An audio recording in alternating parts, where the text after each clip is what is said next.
Hello friends, आपका स्वागत है आईटी फाइटर यूट्यूब चैनल में। तो ये है एनसीएल की हमारी इम्पोर्टेंट क्लास, हमारी ये नंबर 2 है।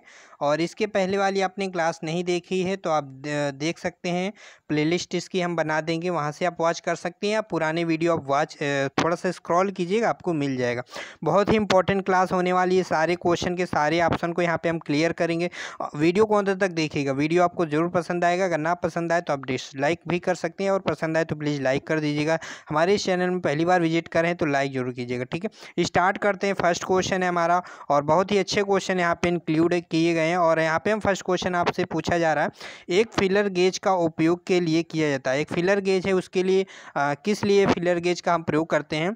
तो फिलर गेज का प्रयोग हम गैप चेक करने के लिए करते हैं। चलिए हम ऑप्शन देख लेते हैं। ऑप्शन यहाँ पे क्या क्या दे रहा है।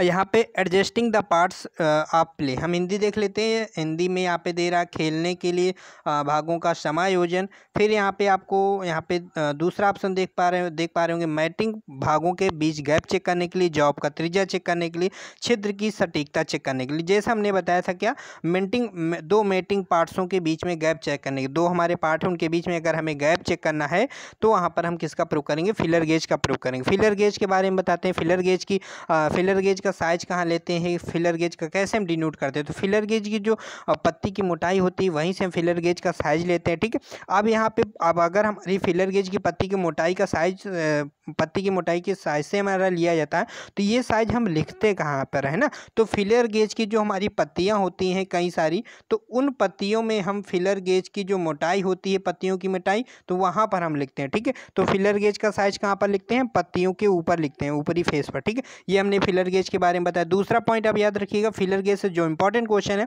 फिलर गेज का दूसरा नाम है थिकनेस गेज। इसके अन्य नाम भी हम कह सकते हैं क्लियरेंस गेज, गैप गेज। लेकिन अगर क्वेश्चन में तीनों ऑप्शन में दिया है और चौथा ऑप्शन इनमें से कोई नहीं, तो वहाँ पर आप लगाएंगे कि फिलर गेज का दूसरा नाम क्या हमारा, वहाँ पे थिकनेस गेज हमारा एक्यूरेट हमारा आंसर होगा, ठीक है।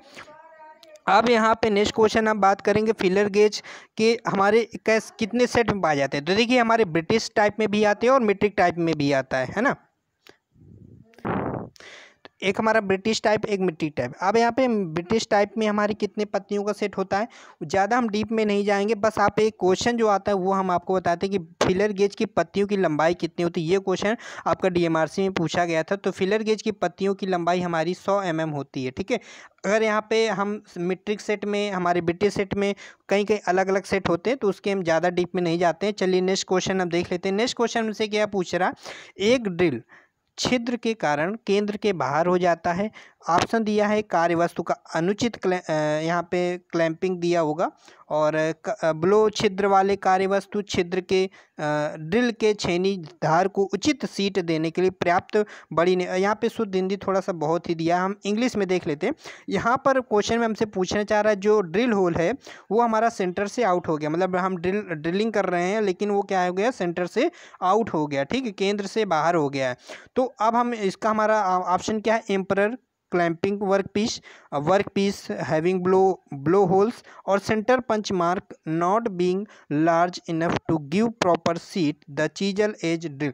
अब यहाँ पे चौथा ऑप्शन दिया है कि इनमें से कोई एक, है ना। अब यहाँ पे राइट आंसर हमारा क्या हो जाएगा, यहाँ पे डी ऑप्शन हो जाएगा। क्यों हो जाएगा? एम्परर क्लैंपिंग वर्क पीस, मतलब कि अगर हम सही तरीके से जॉब को क्लैंप नहीं करेंगे तो उसमें से फिर हमारा क्या है कि ड्रिल जो जहाँ पे ड्रिलिंग कर रहे हैं हो सकता है थोड़ा सा इधर से उधर हो जाएगा, तो हमारा सेंटर में हमारा जो हमने निशान लगाया था सेंटर पंच के द्वारा, उससे सही जगह से हमारा होल नहीं बनेगा, सेंटर आउट हो जाएगा। दूसरा है work piece having blow holes. Blow holes क्या होते हैं फ्रेंड्स? छोटे छोटे होल होते हैं जो हमें अक्सर दिखाई नहीं पड़ते, वो ब्लो होल्स अगर उस मेटल के अंदर, उसकी वजह से भी हमारा सेंटर आउट हो जाता है, ठीक है। अब यहाँ पे है centre punch mark not be large enough, मतलब कि सेंटर पंच के द्वारा जो हमने, जैसे आपको पता है सेंटर पंच का प्रयोग कहाँ करते हैं हम, ड्रिल के पॉइंट को स्थान देने के लिए। अगर हमने बहुत हल्का सा हमने निशान दिया जिसके माध्यम से हम ड्रिल के पॉइंट को सही तरीके से हम उसको वहाँ पे बिठा नहीं पा रहे हैं, तो इसकी वजह से भी हमारा क्या हो जाएगा, जो हमारा होल है वो हमारा सेंटर आउट हो जाएगा, है ना। चलिए ली। तो ये हमारा राइट आंसर यहाँ पे डी ऑप्शन हो जाएगा। नेक्स्ट क्वेश्चन हमसे पूछा गया है, नेक्स्ट क्वेश्चन बहुत अच्छा क्वेश्चन है। एक आर्बर या मैंड्रिल के साथ उपयोग किए जाने वाले एक अच्छी छिद्र के साथ एक छोटा रीमर कहलाता है। ऑप्शन है समांतर रीमर, समायोज्य रीमर, विस्तार रीमर। इंग्लिश में देख लेते हैं क्या हमसे पूछा जा रहा है इंग्लिश लैंग्वेज में। A short reamer with the axial hole used with an arbor और मैंड्रिल इज यूज्ड। ऑप्शन है parallel reamer, adjustable reamer, expansion reamer, checking reamer. ये 4 ऑप्शन है, ठीक है। अब यहाँ पे फ्रेंड्स आपको बताना है कि जो हाँ यहाँ पे शॉर्ट रीमर, ठीक है। हमारा यहाँ पे क्वेश्चन का राइट आंसर क्या होगा। देखिए इस क्वेश्चन हमने काफ़ी इस पे थोड़ा सा रिसर्च किया, लेकिन हमें यहाँ पे करेक्ट आंसर यहाँ पे मालूम नहीं हो पा रहा। अगर यहाँ पे हम बात करें कि अगर हम समझें कि ऑर्बर लिखा हुआ है, जिसे इस मतलब कि इस वह कौन सा रीमर जिसके साथ हम ऑर्बर यूज करते हैं, तो वो हमारा कौन सा रीमर होता है, वो हमारा होता है सेल रीमर, है ना। सेल रीमर के साथ हम ऑर्बर यूज करते हैं, लेकिन यहाँ पे सेल रीमर ऑप्शन में नहीं दे रखा है। अगर यहाँ पे वर्ड देखें शॉर्ट रीमर, मतलब कि हमारा कौन सा सबसे यहाँ पे शॉर्ट रीमर है, छोटा रीमर है, तो वो हमारे होते हैं पैरेलल रीमर। जो हमारे पैरेलल रीमर होते हैं, क्योंकि हमारे हैंड रीमर के अंतर्गत आते हैं, तो यहाँ पे right answer parallel reamer book में दे रखा है। आप कमेंट करके बताइएगा इस क्वेश्चन का राइट आंसर क्या हो, क्या पैरेलल रीमर होगा कि नहीं होगा। अगर इसका आंसर ये नहीं होगा तो फिर हमारा आंसर क्या होगा, सेल रीमर होगा, क्योंकि सेल रीमर में हमारा ऑर्बर प्रयोग किया जाता है, ठीक है। अब यहाँ पे हम बात करें इसकी स्क्रीनशॉट ले लीजिएगा और क्वेश्चन जो इधर से उधर मतलब दूसरे लोगों से आप पूछिएगा और कमेंट करके हमें बताइएगा, ठीक है। अब यहाँ पे हम बात करें कि इन चारों रीमर के बारे में बात कर लेते हैं। पैरेलल रीमर क्या होता है और एक्सपेंशन रीमर क्या होता है। देखिए रीमर का वर्गीकरण हम 2 प्रकार से करते हैं, एक हैंड रीमर और एक मशीन रीमर।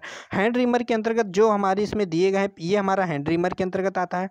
हमारा एडजस्टेबल रीमर जो हमारा हैंड रीमर के अंतर्गत आता है, और हमारा जो एक्सपेंशन रीमर आता है, ये भी हमारा हैंड रीमर के अंतर्गत आता है। लेकिन चेकिंग रीमर हमारा, जिसे हम रोज रीमर भी बोलते हैं, ये हमारा मशीन रीमर के अंतर्गत आता है, मशीन, ठीक है।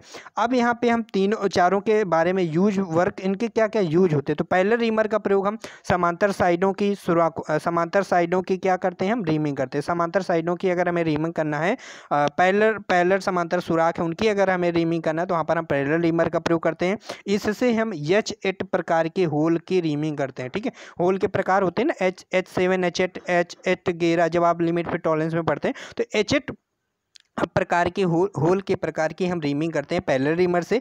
नेक्स्ट है यहाँ पे एडजस्टेबल रीमर। एडजस्टेबल रीमर से क्या क्वेश्चन पूछा जाता है, एडजस्टेबल रीमर हम इसे मोस्ट इंपॉर्टेंट क्वेश्चन पूछा था कि इसके द्वारा हम कितने साइज तक हम एडजस्ट करते हैं। क्योंकि देखिए एडजस्टेबल रीमर मतलब कि रीमर को क्या कर सकते हैं, एडजस्ट कर सकते हैं, मतलब कि साइज को कम या बढ़ा सकते हैं। तो हम एडजस्टेबल रीमर के द्वारा हम 3 mm तक के साइज को घटा या बढ़ा सकते हैं। मतलब कि एडजस्टेबल रीमर की जो बॉडी होती है, उसका जो डाया है, उसका जो, क्योंकि देखो 3 mm तक हम साइज के कम या ज़्यादा को कर सकते हैं। इसका मतलब क्या है कि हम रीमर की लंबाई को बढ़ा सकते हैं, नहीं, हम रीमर को जो व्यास है उसको हम बढ़ाएंगे टैंक, तभी तो होल में हमारा काम करे, क्योंकि होल हमारा क्या व्यास में, डायमीटर में है। तो इसी प्रकार से जो हम एडजस्टेबल रीमर उसकी बॉडी को 3 mm तक हम कम या ज़्यादा कर सकते हैं। वो किस इसमें, और एक क्वेश्चन और याद रखिए, इन चारों रीमर में या कोई भी ऐसा कौन सा रीमर है जिस रीमर में हम किसका प्रयोग करते हैं, हम ब्लेड, उसमें ब्लेड, उस बॉडी में ब्लेड फिट होते हैं। तो वो हमारा एकमात्र रीमर होता है जिस रीमर की बॉडी में हमारे ब्लेड फिट होते हैं, ठीक है। तो ब्लेड के माध्यम से ही हम इसको एडजस्ट करते हैं, तो वो हमारा एडजस्टेबल रीमर होता है। ये हमने इसका पॉइंट बताया।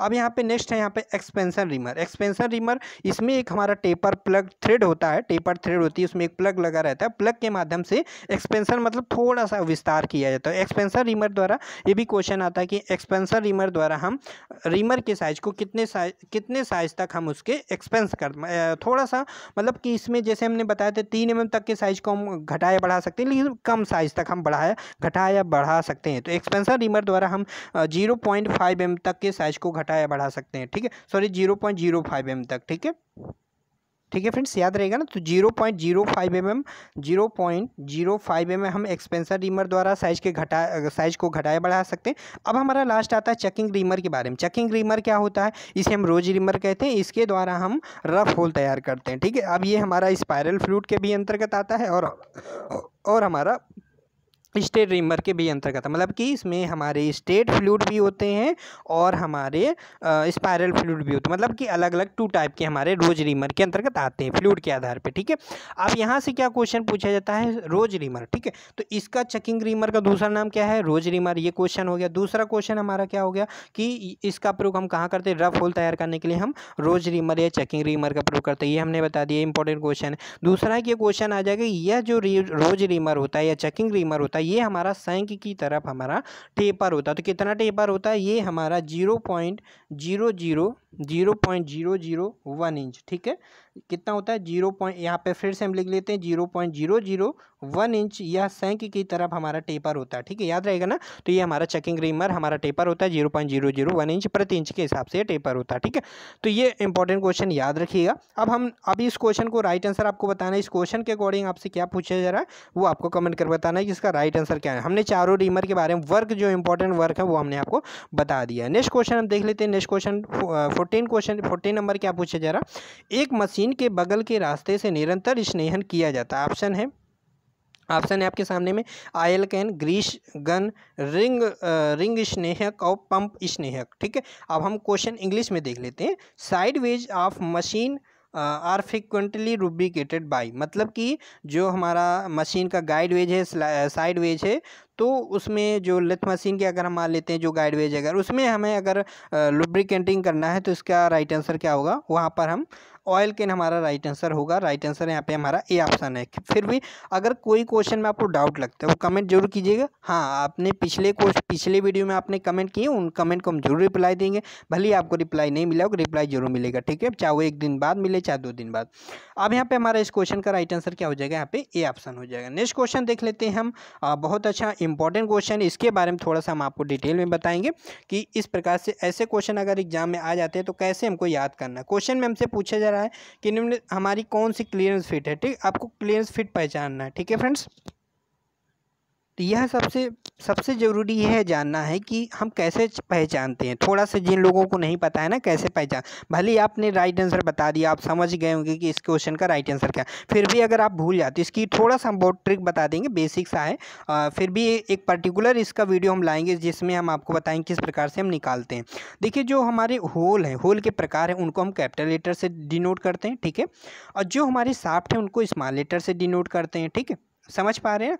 जो हमारे होल है, होल के प्रकार है, उनको हम कैपिटल लेटर से डिनोट करते हैं, जिसमें हमारे आते हैं H7, H8, H11। ये नहीं है कि A1 कैपिटल में हम A12 लिख दें, 13, ये हमारे होल के प्रकार नहीं होते। होल के प्रकार हमारे कौन से होते हैं, H7, H8, H11। लेकिन जो हमारे शाफ्ट के प्रकार होते हैं वो हमारे स्मॉल लेटर में दर्शाए जाते हैं, और इसके अंतर्गत जो हमारी फिट प्रदान होती है कौन कौन से H के अंतर्गत आए। देखो, यहाँ से H जो हमने लिखा है ये मतलब इसका नहीं है कि केवल H ही होता है। यहाँ पर हमारे क्या आ जाएंगे, A, B, C, D, E, ये सारे वगैरह। ठीक है, अब यहाँ पे हम बताएंगे कि आपको कैसे पहचानना है फिट क्या है, सिंपल सा पहचानना है। ठीक है, इसके लिए आपको याद क्या करना है। देखिए, हमने याद कर लिया कि H हमारा जरूरी है, H7, H8, H11 ये कैपिटल लेटर क्वेश्चन में ऑप्शन में हमारा होना जरूरी है। ठीक है, ये हमारा होना जरूरी है।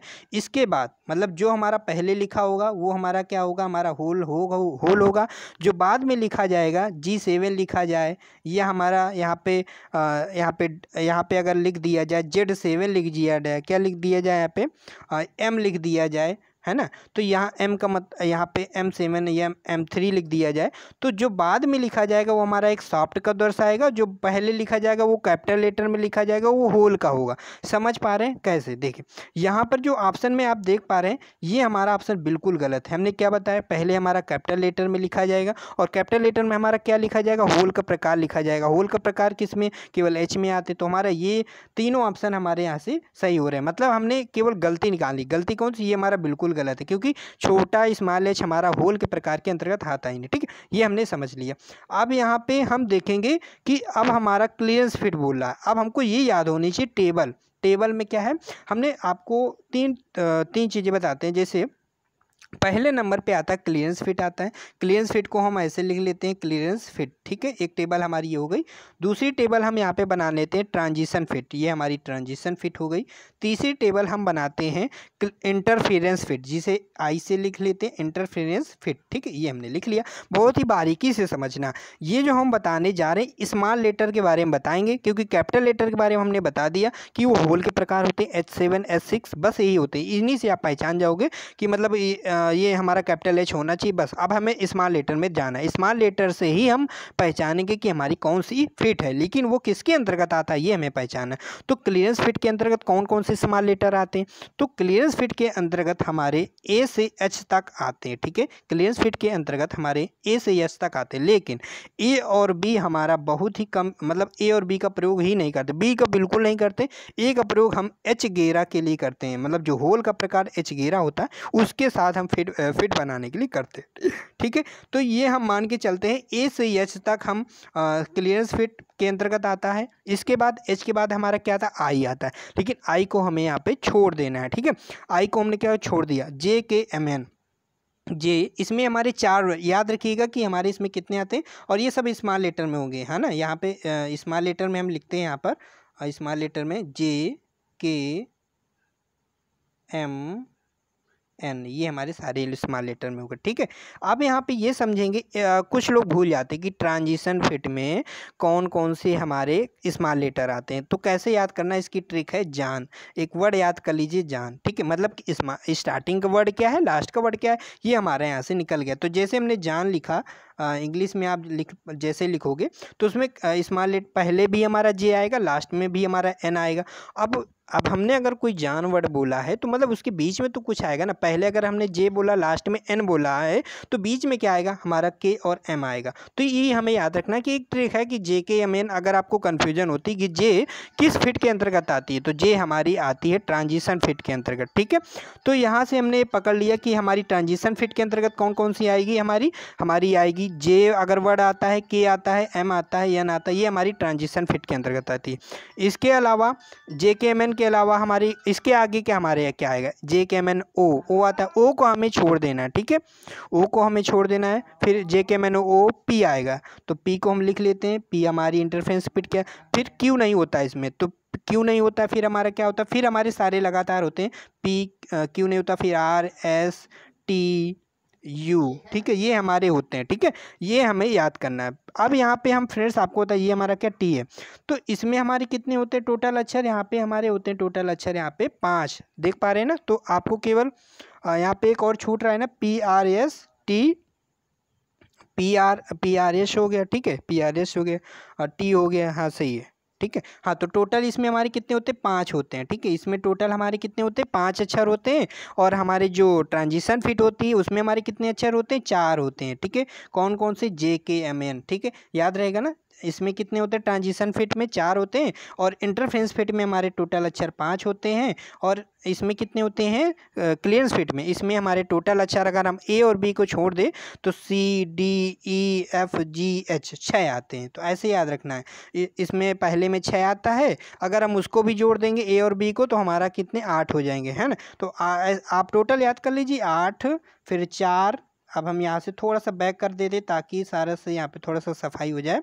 अब बैक आ जाते हैं, तो बैक में हमने क्या यहाँ पे इसमें 8, इसमें टोटल अक्षर 8 होते हैं। इसमें हमारे कितने होते हैं? 4 होते हैं। कौन से? जे के एम एन ट्रांजिशन फिट में। इसके बाद हमारे जो इसमें होते हैं 5 होते हैं, ठीक। ये हमने याद कर लिया। अब हमें जब ये याद हो गए कि कौन सी फिट कौन सी अक्षर किसके अंतर्गत आते हैं, तुरंत हम आसानी से फिट प्राप्त कर लेंगे। कैसे? अब हम पता करेंगे कौन सी फिट किसके अंतर्गत नहीं आती है। देखिए, जो आपकी 2 बुक, आप जैसे कि हम 2 बुक फॉलो करते हैं, हम बोलते भी हैं कि अगर आप हमसे पूछते कौन कौन सी बुक अच्छी, तो निम्मी है और बलबीर है, रॉयल प्रीतम ठाकुर, ये बेस्ट बुक है ना। रॉयल प्रीतम ठाकुर पहले नंबर पे है, इसके बाद निम्मी भी बेस्ट है, उसको भी पहले नंबर पे ही हम रखते हैं। अब यहाँ पे तो तीनों बुक हम फॉलो करते हैं। यहाँ पर अगर हम रॉयल प्रीतम ठाकुर को देखेंगे तो वहाँ पर जेड मतलब कि जेड वगैरह है, तो ये हमारा उसके अंतर्गत फिट के अंतर्गत लिखा तो है, मतलब टेबल में है, लेकिन उसका प्रयोग नहीं किया जाता है। है। तो ये हमारी कोई भी हमारी फिट नहीं है। G7P मतलब ये दो हमारी फिट होती हैं। अब कौन कौन सी फिट होती है यहाँ से हमें कैसे पता चलेगा? ये हमें ऐसे पता चलेगा कि हमने ABCDEFGH हमने H तक पढ़ लिया, तो क्लियरेंस फिट में हमारा मतलब कि हमारा ये नहीं होगा। क्लियरेंस फिट में ये क्यों नहीं होगा? क्योंकि क्लियरेंस फिट में हमारा P नहीं आता है। ABCDEFGH H ही तक तो होता है, इसमें क्या P आया? नहीं आया। तो ये हमारी कौन सी क्लियरेंस फिट नहीं है। तो P किस में आता है? फिर हम आगे बढ़ेंगे, H के आगे बढ़ेंगे, I हमने छोड़ दिया, JKMN JK जान हमने बताया ना, JKMN, तो ये हमारी किसके अंतर्गत आती है? JKMN, ये हमारी ट्रांजिशन फिट के अंदर। क्या इसके अंतर्गत हमारा P आया? नहीं आया। तो ये हमारी ट्रांजिशन फिट नहीं होगी।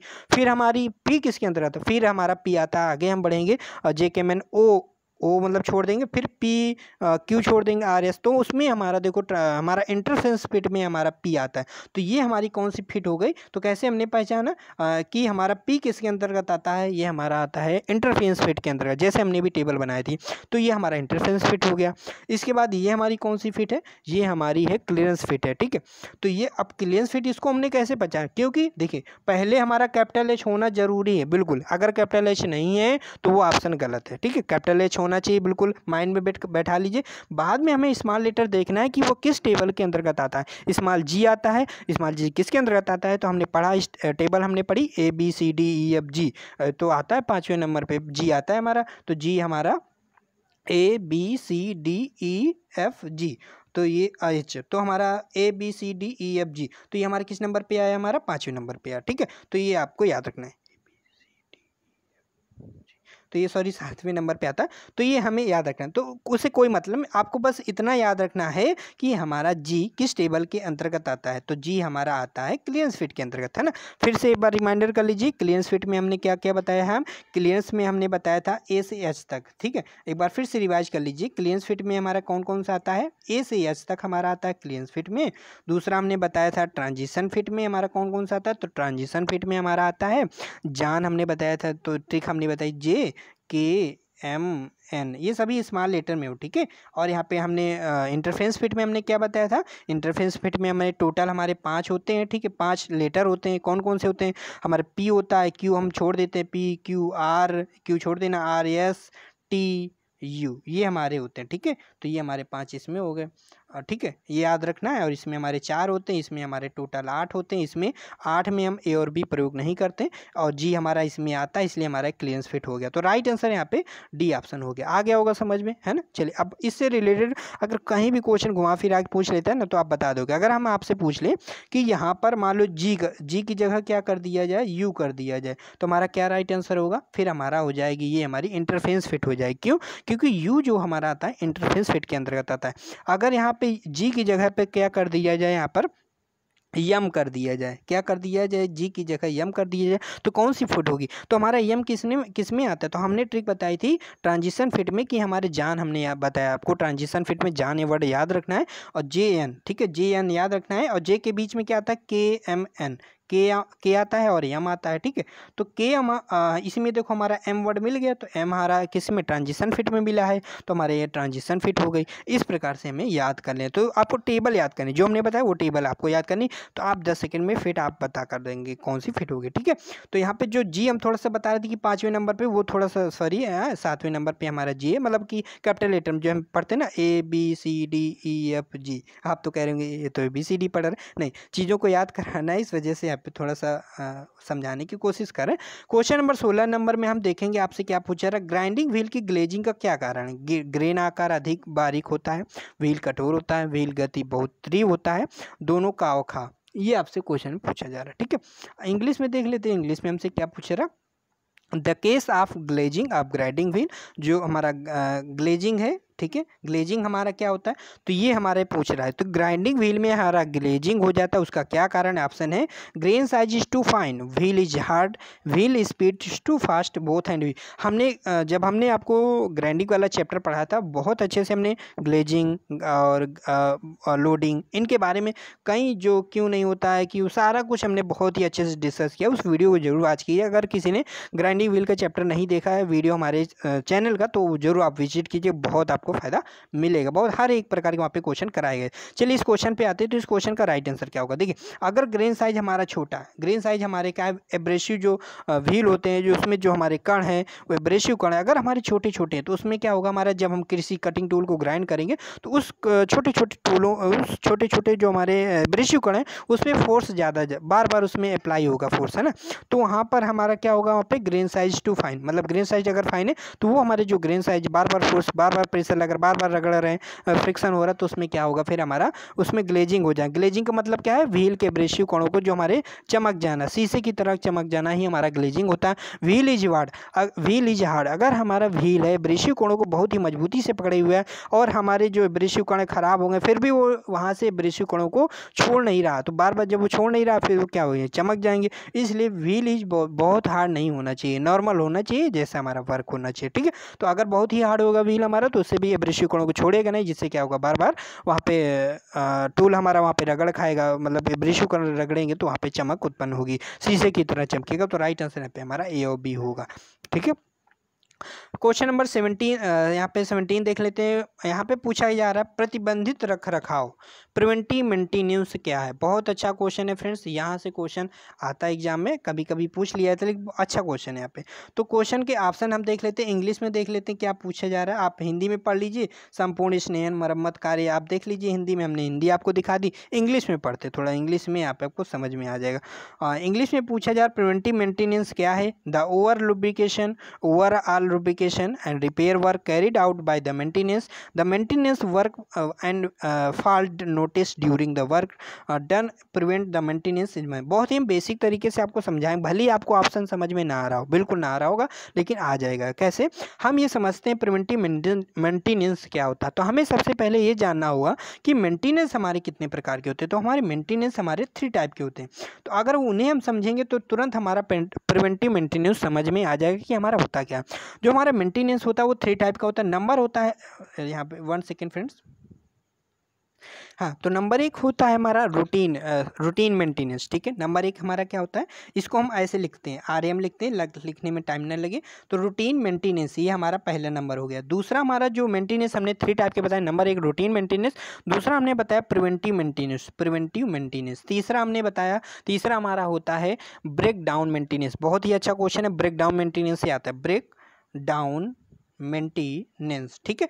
अब हमारा रूटीन मेंटेनेंस क्या होता है ये हमें जानना जरूरी है। रूटीन मेंटेनेंस ये होता है कि हम किसी वर्कशॉप में काम कर रहे हैं, वहाँ पर जो मशीनें होती हैं उन मशीनों, जब हम उस मशीन में काम करने जा रहे होते हैं तो हम मशीन काम करने से पहले, उस मशीन को चलाने से पहले उस मशीन को हम देखते हैं कि वह सही प्रकार से वो सही है कि नहीं, मतलब उसमें कोई नट बोल्ट हमारा ढीला वगैरह तो नहीं, कोई पार्ट हमारा ख़राब तो नहीं लगा। जैसे अगर हम कल वर्क करके गए और हम आज देख रहे हैं कि हमें देख लेना चाहिए कोई हमारा पार्ट तो ख़राब तो नहीं कि अचानक से हम मशीन चला दें और पार्ट हमारा ख़राब है, उससे और भी दुर्घटना हो सकती है। तो हम मशीन को चलाने से पहले हमें पहले एक बार चेक करना है मशीन को कि मशीन में कोई गड़बड़ी तो नहीं है ना। मतलब उसमें ग्रीसिंग वगैरह कर देना है, अगर थोड़ा सा उसमें सूखा वगैरह है तो ये हमें देखना है, ठीक है। अब ये हमने जाना रूटीन मेंटेनेंस के अंतर्गत, तो हमें डेली बेसिस पे हमें मशीन को जाँच करनी है मशीन को चलाने के पहले, ठीक है।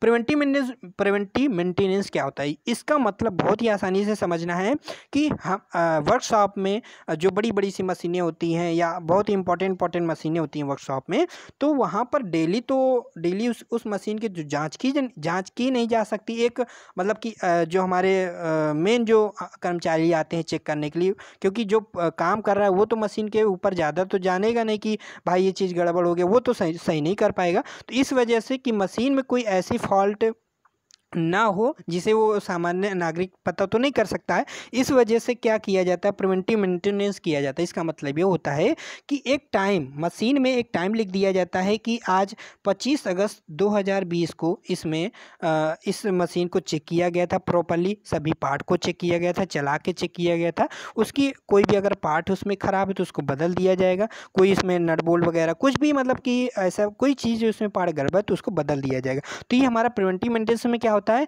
कि इसमें एक समय सारणी, एक समय प्रोग्राम, एक समय हम बना लेते हैं, एक सारणी बना लेते हैं कि इस समय अनुसार हमें हर मशीन का चेक करना है। मतलब कि अगर आप वर्कशॉप पे कहीं पर वर्क करेंगे तो मशीनों पे वहाँ पे हर साल या 6 महीने उनका एक टाइम होता है कि हर महीने, जैसे आप जिस प्रकार वो फैक्ट्री, जिस प्रकार की वो मशीन है उस प्रकार से, मतलब अगर बहुत ही सेंसिटिव मशीन है तो मान लो उसका हमें 1 महीने में, हर 1 महीने में उसका हमें चेक करना है कि मशीन में कोई गड़बड़ी तो नहीं, कोई उसमें खराबी तो नहीं। इससे फ़ायदा ये होता है कि हम दुर्घटना होने से पहले उसमें जो प्रॉब्लम है, कोई हमारा तार लूज है, उसको हम पहले सही कर लेंगे। इससे क्या होगी, दुर्घटना होने के चांस कम हो जाएंगे। तो ये हमने बताया प्रिवेंटिव मेंटेनेंस में एक समय सारणी होती है। तो मशीन में हम लिख देते हैं कि इस मशीन को इस डेट में हमने इसको चेक किया है। अब हमें जब ड्यू डेट हो जाएगी, इसकी जब डेट हो जाएगी, मतलब 1 महीने हो जाएंगे, इसके बाद फिर उस कर्मचारी को बुलाया जाएगा और उस मशीन को सारे उसमें पार्ट्स वगैरह को देखना होगा कि कहीं अगर पार्ट्स कोई ख़राब हो जाए तो उसे बदल दिया। इससे क्या हो जाएगा कि हमें अचानक से मशीन वगैरह ख़राब नहीं होगी। ठीक है, अब यहाँ पे नेक्स्ट जो तीसरा टाइप है उसे हम बोलते हैं ब्रेकडाउन मेंटेनेंस। ये क्या होता है ब्रेकडाउन मेंटेनेंस? ये हमारा होता है कि हम किसी मशीन में काम कर रहे हैं और अचानक से कोई पार्ट हमारा ख़राब हो गया, कोई अचानक से मतलब ऐसा पार्ट ख़राब हो गया कि अब हम उस मशीन को यूज नहीं कर सकते। तो उस मशीन को हटाकर हम उसकी जगह पे दूसरी मशीन अगर हम यूज करते हैं तो इस घटना को हम बोलते हैं ब्रेकडाउन मेंटेनेंस। मतलब अगर एक क्वेश्चन में क्या पूछा जाएगा कि ब्रेकडाउन मेंटेनेंस के अंतर्गत क्या आता है, तो ब्रेकडाउन मेंटेनेंस के अंतर्गत ये आता है कि कोई मशीन पे हम काम कर रहे थे या कोई भी मशीन ख़राब हो गई, उसकी जगह पे दूसरी मशीन लगा रहे हैं, तो उसके लिए क्या होता है, सभी मशीनों को बंद करना पड़ता है। मतलब उससे जो भी बिजली का कनेक्शन है वो सारी मशीनें रुक जाती हैं, उसकी जगह पे नई मशीन हम लगा रहे हैं। तो ये सब हमारी जो होती है ब्रेकडाउन मेंटेनेंस। तो सिंपल सा समझना है कि जब मशीन खराब हो इसकी जगह दूसरी मशीन पर रखो, और अब ब्रेकडाउन मेंटेनेंस के अंतर्गत आता है। ठीक है, ये नहीं है कि हम मशीन को बदलना ही हमारा ब्रेकडाउन मेंटेनेंस के अंतर्गत नहीं। अगर हम मशीन में काम कर रहे हैं और अचानक से मशीन में कोई खराबी आती है, कोई पार्ट टूट जाता है, तो उस दुर्घटना को, जो उसमें जो प्रॉब्लम आई, जो पार्ट हमारा टूट गया, उसको सही करने में समय बहुत लग जाता है। तो अचानक से बहुत ही समय लग जाना भी हमारा ब्रेकडाउन मेंटेनेंस के अंतर्गत आता है।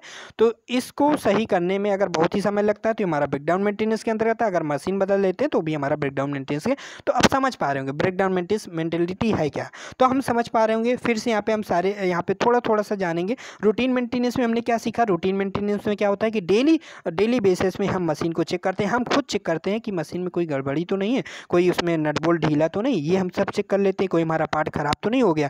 दूसरा हम चेक करते हैं जो हमारा इसमें होता है प्रिवेंटिव मेंटेनेंस। प्रिवेंटिव मेंटेनेंस क्या होता है? इसमें हम देखते हैं कि हमने जो एक समय सारणी बनाई जाती है कि हर 6 महीने, हर 1 महीने में, जैसा आप फैक्ट्री के वर्कर चाहे जैसा, तो जिस प्रकार की मशीन उस प्रकार से ना, तो एक समय सारणी होती है कि हाँ हर साल इसकी यहाँ पे इस मशीन को चेक करना, प्रॉपर्ली सारे पार्ट्स को चेक करना, कोई खराबी तो नहीं है, ताकि आने वाले समय में जब आगे वर्कर काम करे तो कोई गड़बड़ी ना हो उसमें। ठीक है, कोई दिक्कत ना आए, दुर्घटना ना हो सके। तीसरा है हमारा ब्रेकडाउन मेंटेनेंस। मतलब कि ब्रेकडाउन मतलब रोक देना, सारी मशीनों को रोक देना। ब्रेकडाउन मतलब क्या हो रहा है? रोक देना। तो जब मशीनें बहुत बड़ी खराबी आ गई, उसको रोक देना, उस सारी मशीन को उसके लिए फिर रोकना पड़ता है। उसकी जगह पे हम दूसरी मशीन को लाएंगे, तो वहाँ पे जो समय लगता है वो हमारा ब्रेकडाउन मेंटेनेंस के अंतर्गत आते हैं। तो आशा करते हैं आपको मेंटेनेंस के जो टाइप होते हैं वो अच्छे से आपको समझ में आ गया होगा। अब यहाँ पे हम क्वेश्चन में हमसे जो पूछा गया था, मेंटेनेंस क्या होता है? प्रिवेंटिव मेंटेनेंस, है ना। तो प्रिवेंटिव मेंटेनेंस हमारा क्या होता है? Over lubrication. जैसे हमने बताया था प्रिवेंटिव मेंटेनेंस मतलब कि हमें एक समय में हर महीने या हर साल में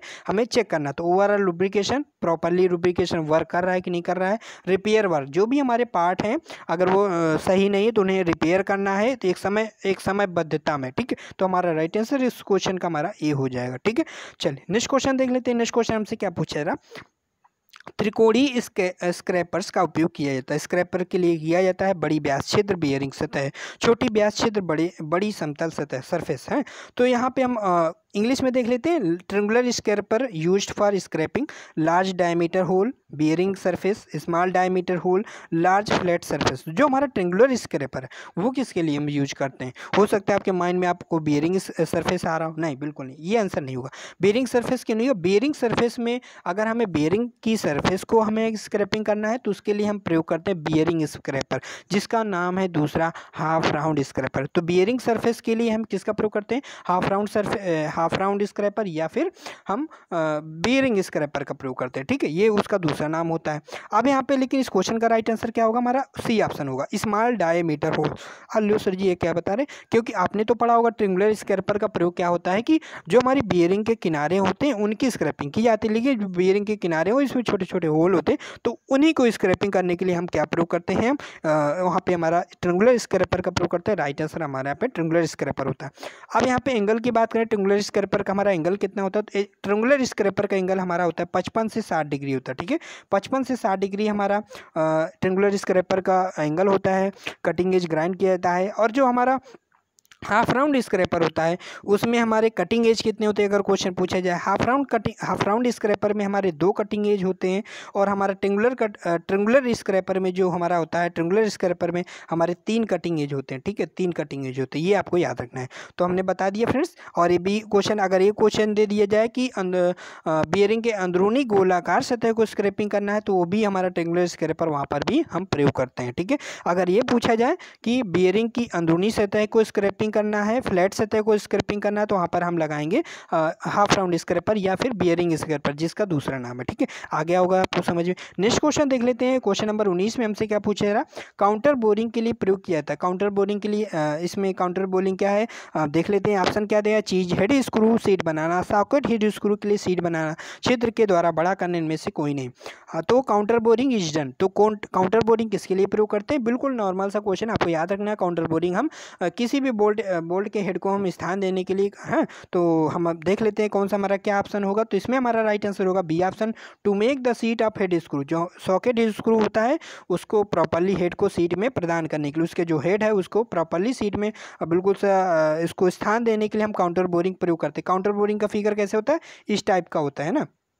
देख लीजिए, काउंटर बोरिंग आपने देखा होगा, इस प्रकार से काउंटर बोरिंग की जाती है। ठीक है, ये हमारा काउंटर बोरिंग का फिगर है। ठीक है, तो इसमें क्या होता है, जो हमारा होल होता है, मतलब कि कुछ गहराई तक होल को हम बढ़ा कर देते हैं, ताकि होल का जो हेड, जो हमारा बोल्ट का हेड है वहाँ पर प्रॉपरली वहाँ पर बैठ जाए और सीट हमारी फ्लैटनेस हो जाए। मतलब उसके ऊपर कोई भी हम मशीन वगैरह कुछ भी रख दें तो कोई प्रॉब्लम ना हो, कुछ भी हम इक्विपमेंट टूल वगैरह रखें तो कोई दिक्कत ना आए। तो यहाँ पे सीट को प्रॉपरली समतल बैठाने के लिए यहाँ पर हम काउंटर बोरिंग कर देते हैं। तो आपको आ गया होगा समझ में। चलिए, अब नेक्स्ट क्वेश्चन हम देख लेते हैं। नेक्स्ट एंड लास्ट क्वेश्चन है, सैलिक बॉन्ड को प्रदर्शित किया जाता है। बहुत इंपॉर्टेंट क्वेश्चन है, सैलिक बॉन्ड को हम किससे प्रदर्शित करते हैं। इंग्लिश में हम देख लेते हैं। इंग्लिश में हमसे पूछा गया सैलिक बॉन्ड को हम किससे प्रदर्शित करते हैं, तो सैलिक बॉन्ड को हम ई से प्रदर्शित करते हैं। अब ये पूछा जाए कि सैलिक बॉन्ड का प्रयोग कहाँ करते हैं, और एक क्वेश्चन और आता है कि किस बॉन्ड में हम लाख चपड़ी का प्रयोग किया था। हिंदी में जो हिंदी स्टूडेंट्स वाले हैं याद रखें, लाख चपड़ी। ठीक है, तो किस बॉन्ड में हम लाख चपड़ी का प्रयोग करते हैं, तो वो हमारी होती है सैलिक बॉन्ड में हम लाख चपड़ी का प्रयोग करते हैं। ठीक है, दूसरा क्वेश्चन क्या पूछा जाएगा सैलिक बॉन्ड से, तो अगर ये क्वेश्चन पूछा जाए कि हमें उच्च फिनिशिंग करने के लिए हमें किस बॉन्ड का प्रयोग करेंगे, हम सैलिक बॉन्ड का प्रयोग करेंगे। ठीक है, अगर पिस्टन वगैरह का दीजिए, कैम्प पिस्टन वगैरह, इनमें हम अगर हमें ग्राइंडिंग वगैरह करना है तो किसके प्रयोग करेंगे, हम सैलिक बॉन्ड का प्रयोग करेंगे। तो इंपॉर्टेंट क्वेश्चन एक, उच्च फिनिशिंग करने में किस बॉन्ड का प्रयोग करेंगे, हम सैलिक बॉन्ड का प्रयोग करेंगे। और सैलिक बॉन्ड हमारे किस प्रकार किससे डिनोट करते हैं, ई से डिनोट करते हैं। ठीक है, विट्रीफाइड बॉन्ड को हम वी से डिनोट करते हैं, और हमारा जो रेजोनाइट बॉन्ड है जिसे हम बैकेलाइट बॉन्ड भी बोलते हैं, उसे हम बी से डिनोट करते हैं। ठीक है, अगर क्वेश्चन पूछा जाए कि रेजोनाइट बॉन्ड को किससे प्रदर्शित करते हैं, तो आर मत बताइएगा, क्योंकि रेजोनाइट बॉन्ड का दूसरा नाम होता है बैकेलाइट बॉन्ड, और बैकेलाइट बॉन्ड को हम बी से डिनोट करते हैं। और यहाँ पे ये आपको याद रखना। ठीक है, चलिए नेक्स्ट क्वेश्चन, ये हमारा लास्ट क्वेश्चन था। तो आज के इस वीडियो में बस इतना ही, और सारे क्वेश्चन को हमने अच्छे से क्लियर किया, ऑप्शन भी क्लियर किया। देखते हैं अगर आपको ये वीडियो पसंद आता है, आपका फीडबैक अच्छा आता है, तो इसी प्रकार से हम क्लास को आगे कंटिन्यू करेंगे। अगर आप ये चाहते हैं कि केवल क्वेश्चन का जो आंसर केवल उसी को हम डिटेल में, कोई क्वेश्चन है उसका अगर एक ही ऑप्शन है उसी ऑप्शन को केवल अगर डिटेल में बताएं, मतलब कि जिस प्रकार से आपका फीडबैक है उसी प्रकार से आपकी नेक्स्ट क्लास होगी। जो NCL क्लास 3 जो होगी वो इस क्लास के आधार पर, जो हमारी क्लास 2 आप देख पा रहे हैं, जो आप देख रहे हैं इस क्लास के आधार पे हमारी NCL क्लास 3 होगी। तो इस पे जिस प्रकार से हमारा फीडबैक आएगा उसी के आधार पे इस क्लास को हम जो हमारा नेक्स्ट वीडियो आएगा। ठीक है, तो इस वीडियो में जैसा आपको, इसलिए अपना फीडबैक जरूर दीजिएगा, आपको वीडियो कैसा लगा। तो वीडियो पसंद आए तो प्लीज़ लाइक कीजिएगा और कमेंट करके बताइएगा हमारा वीडियो आपको कैसा लगा है। और चैनल में तो चैनल को सब्सक्राइब कीजिएगा, और इस वीडियो को शेयर जरूर कीजिएगा, जिससे क्या होगा, हम मोटिवेट हो सकें और हम और अच्छे से आपके लिए अच्छे क्वेश्चन ला सकें। तो ओके। फ्रेंड्स आज के इस वीडियो में बस इतना ही। इसकी PDF 5100 PDF है, 5100 MCQ है, रॉयल प्रीतम ठाकुर की बुक है। लेकिन इंग्लिश स्टूडेंट जो इंग्लिश लैंग्वेज वीडियो देख रहे हैं जिनको इंग्लिश में, तो यह बता दें हम कि इंग्लिश लैंग्वेज बुक नहीं है, इसलिए वो स्टूडेंट परचेज ना करें। हिंदी स्टूडेंट्स वाली इस बुक को परचेज कर सकते हैं। इसमें लगभग 5000 प्लस MCQ है और इसका नाम है रॉयल प्रीतम ठाकुर बुक। केवल इसमें MCQ क्वेश्चन है, हर टाइप के इसमें क्वेश्चन आपको मिल जाएंगे। तो आज के इस वीडियो में बस इतना है, फिर मिलते हैं नेक्स्ट वीडियो में।